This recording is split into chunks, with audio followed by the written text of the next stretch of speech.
आंनि आखायाव मा डकुमेंट्सनि आंखाल मानि थाखाय न' मोनाखै बिसा কিহৰ কাৰণে ঘৰ পোৱা নাই মোৰ হাতত কি আছে আপুনি কিটা চাব পাৰে এইটো কি হল ৰেশন কাৰ্ড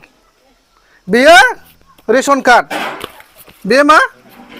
जब कार्ड आरो लोगोसे मा दं आरो কি আছে আপুনি কিটা সব চাব এইটো হল আধাৰ কাৰ্ড ভোটাৰ কাৰ্ড আৰু এইটো পান কাৰ্ড তেতিয়াহ'লে কি ডকুমেন্টছ নাই কি কাৰণে সেইজন গড় কিয় আজি তাৰিখৰ গড় পাবলৈ সক্ষম হোৱা নাই গোপালপুर पन्चार ভিতৰত এইটো সোণাৰীজান গাঁৱৰ আজি এই অৱস্থা আপুনি কিটা গড়টো চাওক नोंथांमोना नाय दिनैनि बे तारिखआव नोंथांमोना आंनि आखायाव गासैबो डकुमेन्ट्सआनो दंजोबो बेयाव दङ रेशन कार्ड दङ जब कार्ड दङ पान कार्ड दं आधार कार्ड दं भोटार कार्ड दङ होमबा नोंथांमोना मा बुंनो हागोन बिसोरो दिनै सरकारनि आइवाइ न' मोननो थाखाय मानो बिसोरो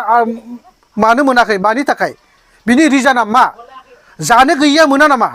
फैसा थाखा होनो हायाबा मोना नामा बिसोरखौ खबर लानांगौआ सोर बिसोर बोरै मिन्थिनो हा नोंथांमोना रिजाल्टखौ होनो नांगौ बिसोरहा मानि थाखाय आइवाइ न' मोनाखै वार्ड मेम्बार दङ प्रेसिडेन्ट दङ काउन्सिलर दङ मानि थाखाय न' मोनाखै बिसोरो बिनि रिजाल्टखौ नोंथांमोना हो बबाव थैनानै दं नांगौ समाव नोंसोरो बिसोरनिफ्राय भटारखौ आदाय खालामबाय भटखौ आदाय खालामबाय जेब्ला इलेक्सन सम फैयोब्ला दिनैनि तारिखआव बिसोरो न' मोनिनि रिजोना जाहोना मानि थाखाय नोंथांमोना डाइरेक्ट बिसोरनो बुंनानै हो अब्ला बिसोरो बुजिगोन जुदि डकुमेन्ट्स गैयाबा बेलेग खोथामोन दिनै बिसोरनि आखायाव रोखा डकुमेन्ट्स ए टु जेड डकुमेन्ट्स दं अब्लाबो बिसोरो दिनै आइवाइ न' मोनियाखै बिनिसाय दुखुनांथाव आरो संसाराव मा दंबावो गोनाङाल' जुदि आइवाइ न' मोनोब्ला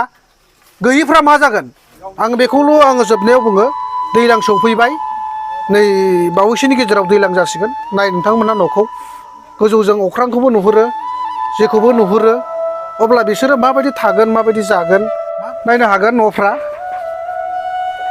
उखुमखौ नायनो हागोन अख्रांखौ नुहुरलायो अख्रांखौ नुहुरलायो नायनो हागोन बे माबा मोनसे जादोंना माखासे बुस्थुखौ बुंनानै रावखौनो फोजोबनो हाया बबेबा रावखौ मा बुंनानै मा रायज्लायनानै मा होननानै फोरमायनो थाखाय जोंनाव भाषायानो गैया मोनसेल' दुखुनांथावा बेनो आङो खावलायो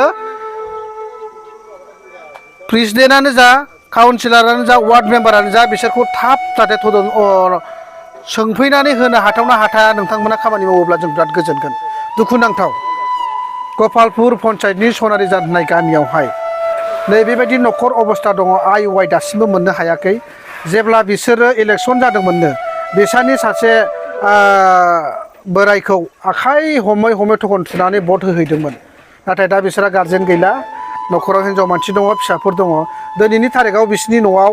आइवाइ मोननांगौना मोननाङा बिनि सोंफैनाय गैया आरो जेबो राहा गैया अब्ला नोंथांमोन रायजो राजाफ्रा कमेन्ट हरदो नोंथांमोना आंनि उनथिं नाय न'खौ नोंथांमोनहा औवा गंबेसे दं नुहुरदों लामायाव सानखौ नुहुरदों नोंथांमोना बेखौ फोथायनो हागोन ना हा बिनिसाय आरो दुखुनांथावसिन गाबथावसिन थैनानै थांनायनिबो जेबो सान्थि गैयिफोरबायदि नोंथाङा मा नुदों दालाय एसे बुंना होनो हागोन नामा जेनेबा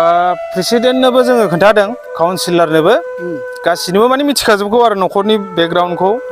आरो सिगांबो जेनेबा बे न'खरनि जिथु गार्जेनमोन इलेक्सन समावबो माने थाबायनो रोङाबाबो गन थखन गंसे लालायना बै समावबो बेयो भट हैदों गोबांबार माने बेबो बेमार जानाय समावबो माने जोंबो अनसुंथाइ लुगैदोंमोन आरो बेखौ जोङो निउसावबो होनाय जादोंमोन बड'लेण्ड रादाबाव नैबेयावबो जोंनि माने जेनेबा बिजेपियाव माने भटखौ बिराद होदोंमोन न'खरैनो होनाय जादों आरो बिसिना दा गथ' गथाय जेनेबा हिन्जावसा सानै दं हौवासा सानै दं आरो देरसिना जेनेबा उइभिंआव एसे एनै ओरैनो मावलाबायनो रोंनायखाय मावहैयो आरो दा नैबे जिथु बे खोथाखौथ' जोंबो अबजेक्सन हमदोंमोन आरो जेनेबा एसेबां जेनेबा आसाम टाइप गोनां दं आरसिसि न' गोनां लाइफफ्रा जुदि बेफोर आइवाइ न'खौ मोनदोंब्ला बे न'खरनि थाखाय मानो गैया जानो गैयि बेक्तिया मानो मोनाखै दा बेयाव वार्ड मेम्बारफोरखौबो जों गोबांबार बुंदों दा बिसोर बुङो माने जेनेबा ब्लकनिफ्रायनो बे बुस्थुआ माने जानानै फैखादों जाहैदों जेनेबा गावसिनि आखायाव जेबो गैया दा बे खोथाखौ गोबांबार बुंदों आरो जोंबो बुंबाय थायो आरो जेनेबा गोबां जेनेबा एसे सिनायनायफोरनोबो जेनेबा जेरै दुलमोन बिसोरनोबो खोन्थानाय जादों जे बिसिनि न'खरनि थाखाय जेनेबा एसेबाबो जेनेबा नाजा जे माबा मोनसे जेनेबा न'खौ आइवाइखौ मोनथ'वाबाबो दा जेनेबा अनसुंथाइ महरैथ' जेनेबा आदैया जेनेबा बे समाव थाङोमोन भट समाव होनो जेनेबा थाबायनो हायाबाबो थखन गंसे लालायना थांदों बेयो जिबायदि गावनि बेमारनि खारनाव आरो दा होमबाबो जों बुंनायखौ माने बिसोर बारा सिरियास लायाखै दासिम जेनेबा बिसोरो मोनफ्रोमबो माबाखौ जेनेबा नुलाङो वार्ड मेम्बाराबो नुलाङो काउन्सिलर नुलाङो गासिबो नुलाङो न'खरनि अबस्थाया माबायदि बेकग्राउन्डआ माबायदि गथ' गथायफ्रा बोरै जादों दा थानायफ्राबो माने न' खाथियावनो जेनेबा खाथिनि नालाय थानायनि बेबस्थाखौ दासिम माने 7 मास 8 माससो जाबाय आरो माने बोसोरसेनि बारबायानो एबाव जाबाय आरो जेनेबा दा बेयावनो थायो दा थानाया बेयाव जानाया बेयाव आरो अबस्थायाबो ओरैबायदि कन्डिसन मालाबा समाव रसा नांना थायो मालाबा समाव माने लाइन गैया बाथि गैया जेनेबा खोमसि खोमलाव थानांगौ गोनां जायो दिनै जों दा बेखौ नुनानै जेनेबा न' खाथि खालानि गासिबो लोगो नांनानै दा बेखौ जेनेबा लुनानै होनो होननानै लोगो नांनानै माने मावनाय जादों आरो औ औ आচ্ছা मा पन्सायत गोलैयो होनदों बियो गपालपुर पन्सायत गपालपुर पन्सायत गामिनि नामा सनारिजान सनारिजान